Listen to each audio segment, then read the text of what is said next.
श्रद्धा और सबरी परिवार के सभी सदस्यों को मेरा नमस्कार। आज का जो प्रसंग आपको सुनाने जा रहा हूं उसमें बाबा ने कितनी महत्वपूर्ण हमें शिक्षा दी, यह आप सुनेंगे तो आपको पता चलेगा। लेकिन उससे पहले आपको एक चीज बताना चाहूंगा कि ये जो प्रसंग है ये साईं लीला मैगजीन सन 1923 अंक 2 का है, जिसके की संपादक थे लक्ष्मण गणेश महाजनी। और ये जो पब्लिश हुई थी ये हुई थी रामचंद्र आत्माराम तरखट जी के द्वारा।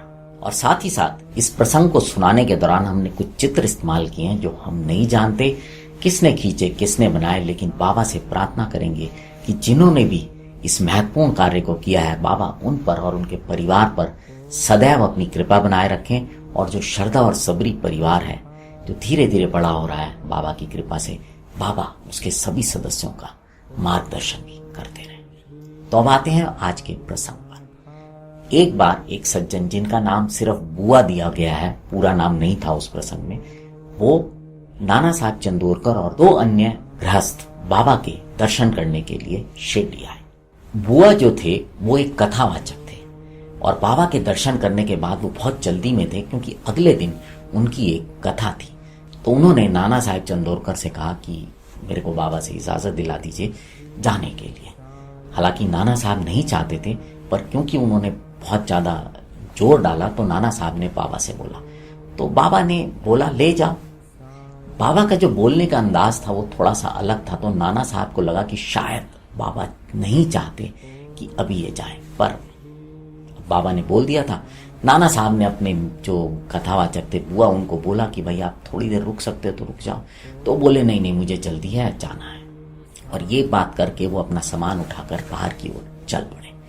तब बाबा ने नाना साहब चंदोरकर को बुलाया और बुलाने के बाद क्या कहा, ये बहुत ही सुनने वाली बात है।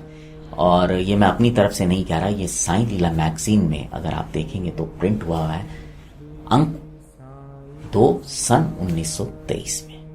बाबा नाना साहब से बोले, देखो लोग कितने मतलबी होते हैं, समय आने पर वे साथी को छोड़कर केवल अपने मतलब का ही ध्यान रखते हैं।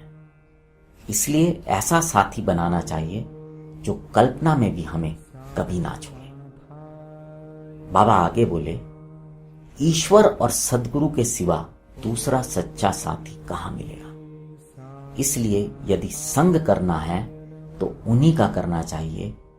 प्रेम सभी जीव जंतुओं पर होना चाहिए और संग केवल सद्गुरु का होना चाहिए। वही संग वास्तव में सुखदायी होता है।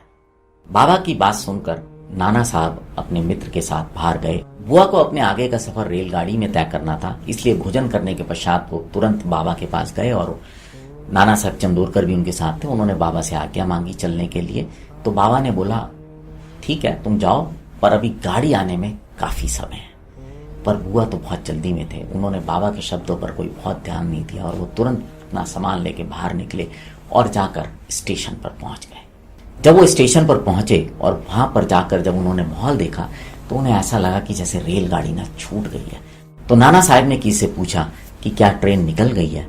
तो जवाब मिला कि नहीं, अभी ट्रेन आने में 3 घंटे बाकी है। ये सुनकर बुआ और उनके मित्र का चेहरा उतर गया और उन्हें बाबा के शब्द याद आ गए और उन्हें एहसास हो गया कि उन्होंने कितनी बड़ी गलती की बाबा की बात ना मानकर।